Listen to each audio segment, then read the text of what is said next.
Salut à tous, bienvenue sur ma chaîne YouTube. Aujourd'hui, j'ai décidé de vous tourner une vidéo un petit peu particulière, de vous emmener dans mon milieu, c'est-à-dire qu'est-ce que je fais de mes journées, c'est quoi mon métier qui est celui de coach sportif et plus précisément dans le milieu du CrossFit. Donc aujourd'hui, j'ai décidé de vous tourner une vidéo avec les enfants. Donc c'est une vidéo un petit peu particulière puisqu'aujourd'hui, je vous emmène dans mon gymnase à Avignon avec les sports-études d'Avignon.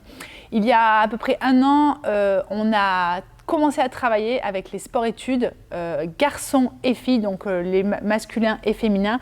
Et le but était de les amener, on va dire, dans ma discipline et de leur apporter quelque chose de supplément, une plus-value pour améliorer, on va dire, leur gymnastique. Comment ça fonctionne ?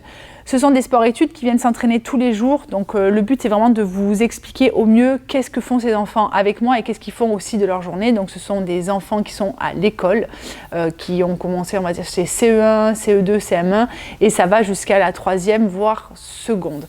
Donc j'ai des sports-études, en tout cas dans mon groupe, ce que je gère, ce sont les petits entre la 6e et la 3e. Donc on est sur du 10-11 ans jusqu'à du 15-16 ans. On s'est aperçu que dans la gymnastique, c'est vrai que c'est un sport qui est relativement complet, mais qu'il leur manquait, on va dire, quelques petites choses, par exemple la force, peut-être un peu plus de renfort sur le haut du corps concernant les filles. Et le but est de se dire, ok, qu'est-ce qu'on pourrait leur apporter ? Et l'idée est venue très simplement de les mettre avec moi chaque semaine et de leur apporter une autre vision, en tout cas, du sport et de sortir aussi de leur gymnase.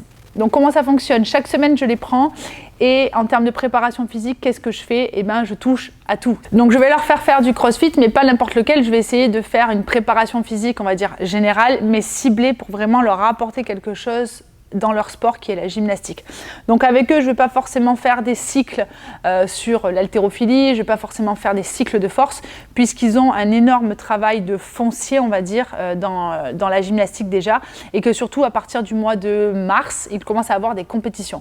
Donc le but du jeu, c'est vraiment de les prendre à partir du mois d'août et jusqu'à février-mars, de vraiment faire un travail de fond avec eux pour développer certaines qualités physiques et puis les relâcher un petit peu, faire un peu plus de WOD et des choses beaucoup plus fun sur l'arrivée de leur compétition. Une semaine sur deux, on va faire un travail sur l'haltérophilie et bien évidemment, les premiers temps, on a travaillé au PVC, puis ensuite barre à vide.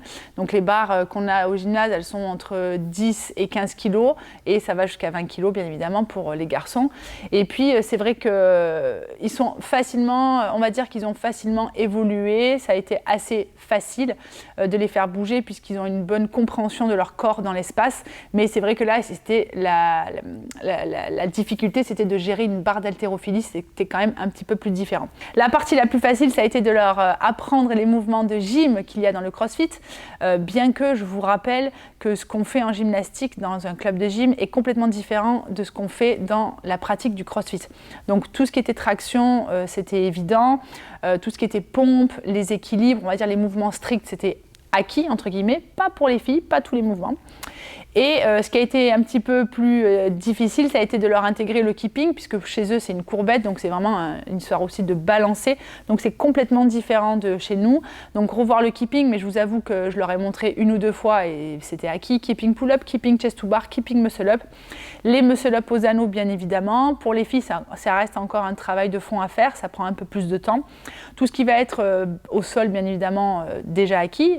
Équilibre, marche sur les mains, les montées sur des obstacles, des choses comme ça. Tout ce qui va être corde à sauter, donc les sauts simples, travail de coordination, c'était facilement acquis. Donc voilà, toute cette partie, on va dire, gymnique était quasiment relativement simple à leur apprendre. Et l'haltéro a pris forcément un peu plus de temps. On s'est aperçu avec le temps, chose que moi je savais déjà, mais c'était encore plus flagrant de le voir du coup avec les gymnastes, c'est que, en tout cas moi je me suis rendu compte que les gymnastes ne savaient pas squatter. Je crois que j'ai un problème avec le squat, parce que j'agresse souvent les gens avec le squat, mais en fait c'est un mouvement qui est tellement basique, c'est tellement un mouvement qui est fonctionnel que ça me dépasse de voir que des petits qui font des compétitions à haut niveau ne soient toujours pas capables de squatter. Et du coup, moi, j'ai voulu leur intégrer le squat dans leur pratique, chose qu'ils ne font pas dans un gymnase.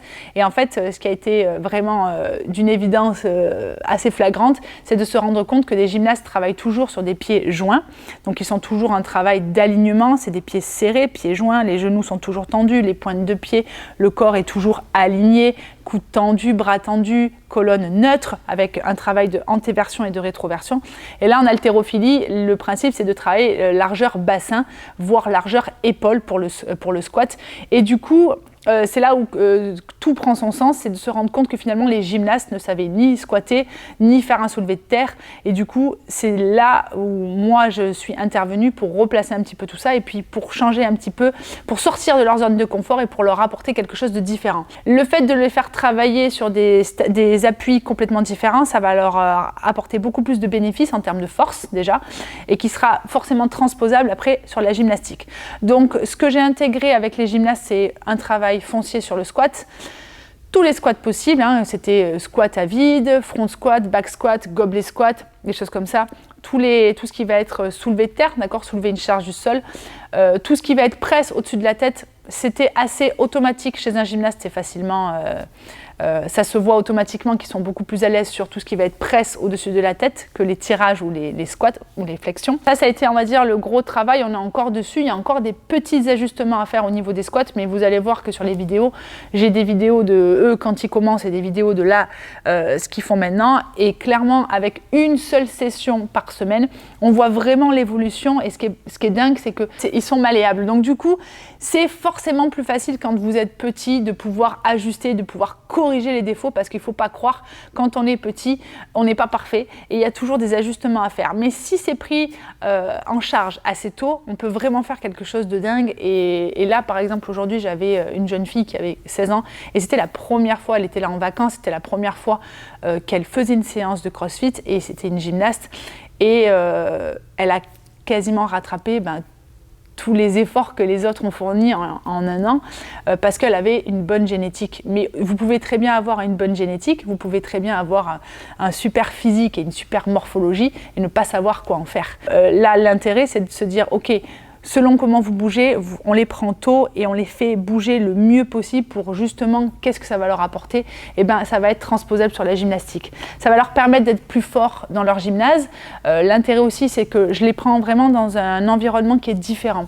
Je les sors du gymnase. Dans un gymnase, il n'y a pas de musique, ils ont toujours les mêmes entraîneurs. Ils sont avec du matériel coloré, avec des tapis, de la fosse, des mousses, des choses qui sont quand même assez rassurants. Et ils les ont au quotidien depuis qu'ils sont petits. Et là, le but, c'est vraiment de les sortir de leur environnement, de les amener avec une autre personne, moi, avec d'autres type de matériel aussi, qui perturbe un petit peu leur état d'esprit, leur mouvement, leur habitude, et de les faire bouger différemment. Et du coup, c'est de se dire, ok, qu'est-ce que ça va leur apporter? Ça va leur apporter un peu plus de confiance. Le fait aussi de le faire travailler les garçons et les filles ensemble, alors que dans un gymnase, ils sont complètement séparés, le fait de les regrouper. Donc en fait, tout ça, c'est que des points positifs. Je parle de sport-études, mais je pourrais très bien parler aussi d'enfants, c'est-à-dire des enfants qui ne font pas forcément des sports-études, c'est-à-dire du sport à haute intensité ou haut niveau, parce que c'est des gosses qui s'entraînent entre 20 et 30 heures par semaine, voire plus pour certains. Donc du coup, c'est bien aussi de les mélanger. J'ai à peu près tous les âges, hein, ça va de 9-10 ans jusqu'à 15 ans.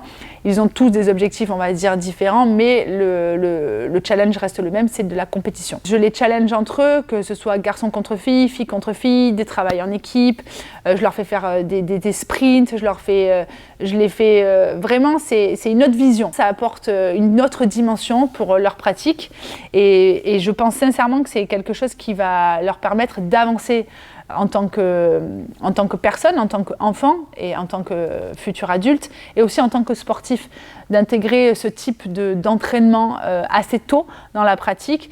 C'est vraiment, pour moi, j'y vois que du bénéfice. Alors bien évidemment, il faut faire attention. Comme je vous disais, je ne fais pas faire des cycles d'haltéro ou de force avec eux. Donc mon objectif, c'est pas de faire en sorte que ces enfants de 12-13 ans soulèvent des charges lourdes, je n'ai aucun intérêt. Par contre, je veux qu'ils prennent en force, je veux qu'ils prennent en explosivité, je veux qu'ils prennent en endurance de force, je veux qu'ils prennent en résistance, je veux aussi qu'ils améliorent leur cardio, leur condition physique d'une manière générale, parce qu'ils savent pas respirer. Ils savent pas comment engager les abdos sur des abdos fonctionnels parce que les gymnastes, on est toujours allongés sur le sol à faire des abdos, on va dire isométriques, statiques, très peu de mouvements. Donc voilà, on est encore sur une autre dimension et pour moi c'est une plus-value et c'est ce que devraient faire, je pense, tous les clubs sportifs avec leur sport-études et leur amener une préparation physique. Alors on peut l'appeler comme on veut, on peut l'appeler crossfit, on peut l'appeler cross-training, vous appelez ça comme vous voulez, mais si vous avez un bon préparateur physique, c'est vraiment de toucher à un panel de choses et je pense que l'haltérophilie, la gymnastique, des WOD à haute intensité et tout ce qui va être cardio, c'est bénéfique pour n'importe quel sportif. Donc tout ça pour vous dire que n'ayez pas peur du crossfit, n'ayez pas peur de faire du crossfit à vos enfants. Vous avez vu que là tout est adapté, on a des petits poids, on a du petit matériel. Il suffit toujours d'avoir le bon message, je dis pas forcément le bon coach, mais juste tout simplement le bon message et comment vous allez l'adapter. Là, le WOD qu'ils ont fait aujourd'hui, pour information, ils ont fait un WOD des French, c'est un WOD de qualif que j'ai fait hier. Il y avait 75 double sauts à la corde. Je leur ai demandé de faire que 50 sauts simples ou 15 double sauts à la corde. J'avais 25 HSPU, donc les pompes en équilibre que vous voyez en vidéo. Je leur ai demandé que 15 parce que pour un gymnaste, 15 c'est relativement correct. Et au lieu de faire 5 clean, alors moi c'était 60 kg, ils avaient 5 squats avec une barre devant et c'était entre 15 et 20 kg. Donc j'ai réajusté et finalement ça s'est très bien passé. Ils ont fait entre 8 et 9 tours donc en 15 minutes et c'était plutôt cool. Donc tout simplement pour vous dire que n'ayez pas peur de faire du sport à vos enfants, n'ayez pas peur de leur faire du crossfit ou un autre type de sport qui ressemble à ça. Ça va vraiment leur apporter une plus-value dans leur vie, que ce soit de sportif ou humainement, ou voilà. Donc si jamais vous avez des questions, n'hésitez pas en commentaire, je suis là pour vous y répondre. J'espère que cette vidéo vous aura plu. Si jamais vous souhaitez voir l'évolution des gymnastes, je vous apporterai d'autres vidéos encore. Je pense que d'ici quelques mois, on refera une vidéo, puisqu'en plus, à partir de l'année prochaine, je les ai 2 fois par semaine et pas qu'une seule fois. Donc j'ai vraiment un travail de fond que je vais pouvoir faire avec eux. J'espère que ça vous a plu. N'hésitez pas, si vous avez des questions, n'hésitez pas à mettre des pouces bleus. Je fais ma youtubeuse, des pouces bleus, à s'abonner, à partager pour qu'on puisse continuer à grandir sur cette chaîne. Je vous souhaite une belle journée, une belle soirée. Je ne sais pas où vous êtes, mais je vous dis à très vite. Salut!